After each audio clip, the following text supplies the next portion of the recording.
ፊልምና ሪድሊን ኤልዮትን እንዳርአዩና ይጅምር ኤልዮት ድማ ምስ ሓላፊኡ ኣኼባ ስለ ዘለዎ ንስርሑ ክብል ናብ ካሊእ ከተማ ይኸይድ እንተኾነ ግን ሕማቕ ዓድሉ ኮይኑ ብናይ ቴክኒክ ፀገም በረሮኦም ይናዋሕ ኤልዮት ግን እቲ ስራሕ ሕዙ ስለ ዝኾነ ናብኡ ንምብፃሕ ክብል ብመኪና ክጓዓዝ ይውስን ኣብ መንገዶም ግን ሬድሊ ኣቦኣ ናብቲ ኣኼባ እንዳኸደ እንዳሃለወ ንሳ ግን ምስ ምኻድ ጥቕሚ ዘለዎ መሲላ ይተሰምዓን ካብኡ ድማ ድሕሪ ንእሽቶ ፃኒሒት ናይ ሬድሊ ኣዲኣ ከም ዝሞተት ትፈልጥ ንዕኡ ዝጭናቕ ዝነበረ ናይ ኤልዮት ሓላፊ ድማ ናይ ብሕታውነት ስምዒት ንከይስምዖም ናብ ቤተሰቦም ከም ዝወስዶም ስለ ዝነገሮም ምስ ናቱ ቤተሰብ ንክላለዩን ንክራኸቡን ይደሊ በዚ መልክዑ ድማ ብሕታውያን ኣይኮኑ ማለት እዩ እንተኾነ ግን እዚ ነገር ንሬድሊ ዘሐጉሳ ነገር ኣይነበረን እንተኾነ ግን ዋላ እኳ ሕጉስቲ ዘይኮነት ግን ሕጉስቲ ንምምሳል ትውስን ኣቦኣ ድማ ሓላፊኦም ብገንዘብን ብካልኦት ብዙሓት ነገራትን ከም ዝሓገዞም ይነግራ በዚ ምክንያት ድማ ኣቦኣ ሕጂ ስራሕ ረኺቡ ሕጂ ጽቡቕ ህይወት ዝበሃል እንዳመርሑ ይርከቡ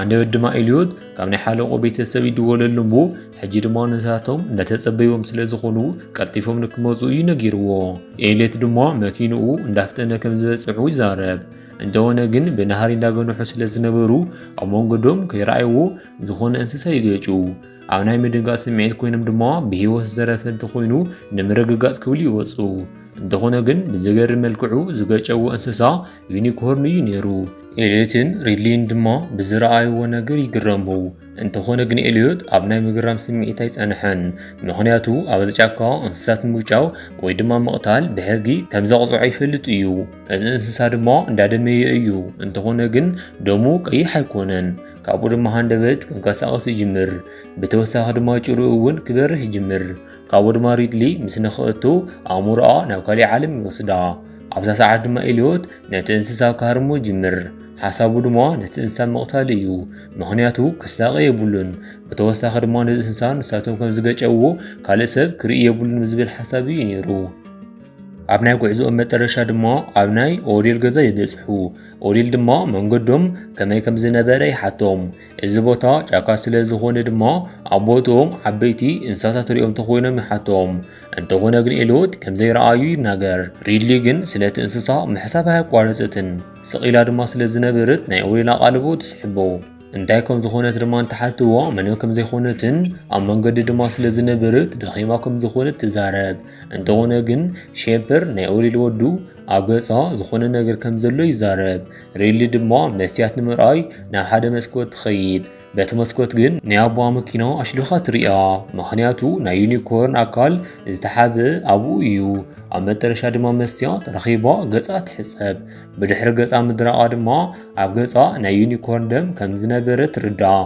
እዚ ማለት ምናልባሽ ኤልዮት እንተቕጥቅጡ ናብኣ ነጢሩ ንኽእዋ ማለት እዩ እንተኾነ ግን ካሊእ ሓድሽ ነገር እውን ትርኢ ኣብ ገጻ ዝነበሩ ቁስልታት ድሒኖም እዮም እዚ ድማ ዝገበሩ ምናልባሽ ናይ ዩኒኮርን ደም ክኸውን ይኽእል እዩ ብኻሊእ ገጽ ኤልዮት ምስ ናይ ሓለቆ ቤተሰብ እንዳተዘራረበ እዩ ናብዚ ንክመፅእ ዝፀውዕሉ ምክንያት ድማ እንታይ ከም ዝኾነ ክዛረቡ ይጅምሩ ንሱ ድማ ምክንያቶም ብዝተወሰነ ይፈልጥ እዩ ምክንያቱ ኦዴል ስለ ዝሓመመ ኣብ ቀረባ ድማ ስለ ዝመውት እዚ ስራሕ ድማ ኤልዮት ንከመሓድሩ ይደልዩ ነይሩ ስለዚ ኤልዮት ሕጂ ዝወሃቦ ነገር ዓብይ ስለ ዝነበረ ሕጂ ክፈልጡ ዘለዎም ቤተሰብ ኦዴል እውን እዩ ነይሩ ነዚ ድማ እዩ ጓል ሒዙ ንክመፅእ ዝነገርዎ እዚ ቤተሰብ ድማ ብፅቡቕ ንኽኸይድ ምስ ናቲ ቤተሰብ ሓቢራቶም ንክትነብር ይደልዩ ኤልዮት ድማ ኣብ ልዕሊኡ ዘለዎም እምነት ምስ ረኣየ ይሕወስ ካብኡ ድማ ናይቲ ካምፒ ፕሮፖዛል ንምንባብ እንትፍትን ቅድሚ ሕጂ ዝጥቀመሉ ዝነበረ መነፅር ነቲ ፅሑፍ ከንብቦ ይኸብዶ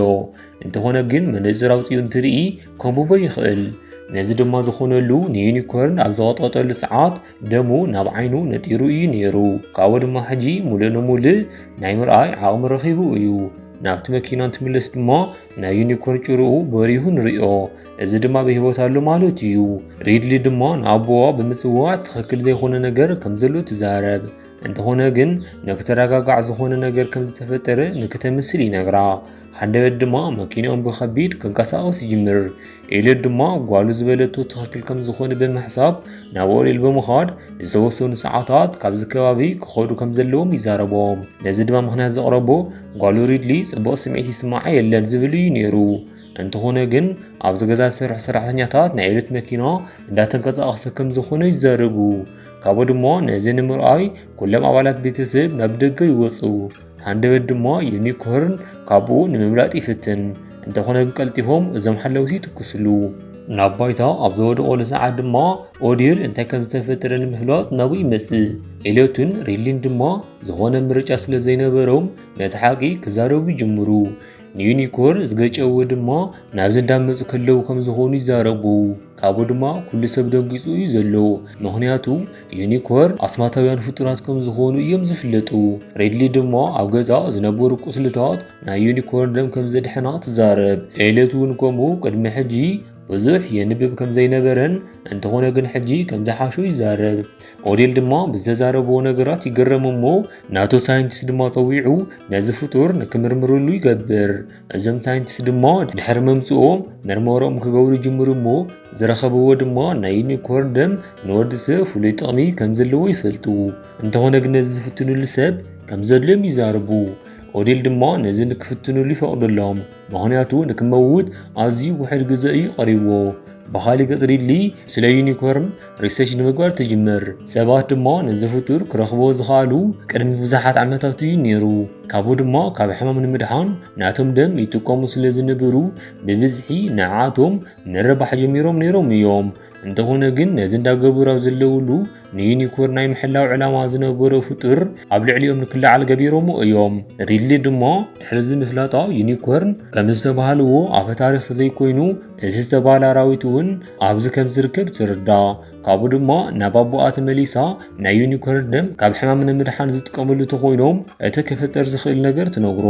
እንተኾነ ግን ዝተፈጠረ ሓለቑ ዝደልዮ ንክገብር ሸለል ይብላ። ብኻሊእ ገጽ ኦዴል ናይ ዩኒኮርን ደም ይውግኦ እሞ ኣብ መጨረሻ ድማ ናይ ቃዛ ስምዒቱ እንዳቀነሰ ከም ዝኾነ ይነግሮም። ካብኡ ድማ ሃንደበት ካብ ዓረውቲ ትስእ። ዝኾነ ዓይነት ቃንዛ ድማ ይስምዖ የለን። እዚ ማለት ንኣዋርሕ ዝሳቀየሉ ዝነበረ ሕማም እውን ጠፊኡ እዩ።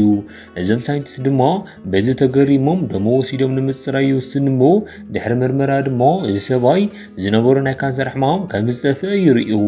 ኦዴል ድማ በዚ ተገሪሙ እዚ ነገር ንዑ ጥራሕ ከይኾንስ ናይ ካልኦት ሰባት ሂወት እውን ከም ዝቕይር ይዛረብ። ናይ ካንሰር ጥራሕ ከይኾንስ ኣብ ዓለም ዘለዉ ሕማማት ዘድሕን መድሓኒት ከም ዝረኸበ ከም ዘበስር ይዛረብ። ካብኡ ድማ ናብ ድሕንነቱ ውሕስ ዝኾነ ሓደ ትካል ዩኒኮርን ንክወስድ ይድውል። ሓሳቦም ድማ ናይ ዩኒኮርን ደም ከፋፊሎም ብምቕማጥ ንብዙሓት ሰባት መድሓኒት ንምግባር እዩ ነይሩ። እንተኾነ ግን ሪድሊ ኣብ ሪሰርች ከም ዝረኣየቶ ኣዝዩ ከቢድ ፍርሒ ሓድራ እሞ ንኦዴል ድማ ኣብ ቅድሚ ኣቦኣ ነዚ ክገብሩ ከም ዘይኽእሉ ትዛረቦ።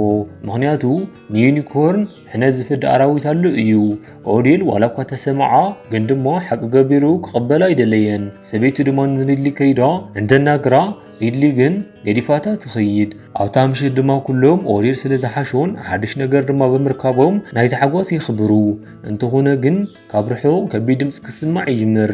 ኣብ ላቦራቶሪ ድማ ዝንቀሳቐስ ስለ ዝነበረ እዞም ሳይንቲስት ናብ ውሽጢ ኣብ ዝኣተውሉ ሰዓት እቲ ሓደ ሃንደበት ብናይ ዩክሬን ሆርን ቀርኒ ይውጋእ። ነቲ ከባቢ ዝወረሩ ኣራዊት ስለ ዝነበሩ እቶም ሓለውቲ ንዕኦም ክትኩስሎም ይጅምሩ።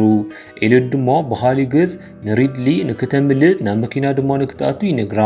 እንተኾነ ግን እዚ ኣራዊት ናብኣ ይመጽእ እሞ ሕጂ እዞም ኣራዊት ናብዚ ዝመፁ ንዩኒኮርን ሕነ ንምፍዳእ እዩ። ሪድሊ ካብዛ መኪና ብምውፃእ ምስ ኤልዮት ብሓባር ይሕብኡ።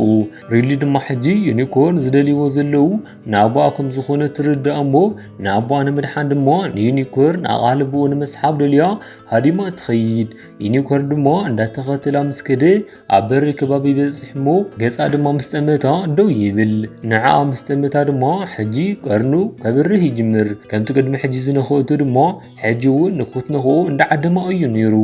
እንተኾነ ግን ቅድሚ ምን ከዓ እዞም ሓለውቲ ናብኡ ክትኩሱ ይጅምሩ እሞ ንሱ ድማ ቀልጢፉ ካብኡ ከምልጥ ይጅምር። እዚ ነገር ምስ ተረጋግዐ ድማ ኩሎም ንድራር ብሓባር ይቕመጡ።